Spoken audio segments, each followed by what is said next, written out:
中华鹿港的龙王祭今仔日热烈起鼓，真侪阵头参龙王尊神，还有龙船做伙来绕境祈福。下晡嘛有举行龙船的开工点眼的仪式，祈求1个月后的爬龙船比赛会当平安顺遂。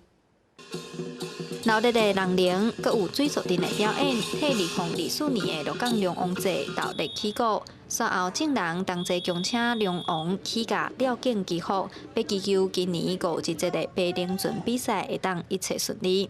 用山西反这活动要改吼，还是扣钱来做的吼，这到今年已经45年了。今仔有10台的这个龙船，以及咱真侪在地这个艺人就要来做这个绕街。那为这开始请到龙王，咱确定来去马祖境会来请到咱的这个水仙王。鹿港龙山市指出，上团早年鹿港居民伫举办爬龙船比赛进前，拢会恭请龙王参水仙王绕境祈福。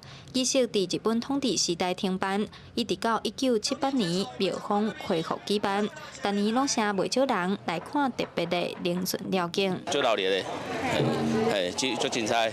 这是鹿港上特色的活动，逐年拢会来参加。官府表示，中华是全台湾唯一有咧举办龙王祭典的县市。顶头参龙船一路为鹿港龙山市行到天后宫请水仙王，下晡伫福乐溪举办龙船开工点眼落水的仪式，希望龙王庇佑今年的爬龙船比赛平安圆满。记者杨淑晴综合报道。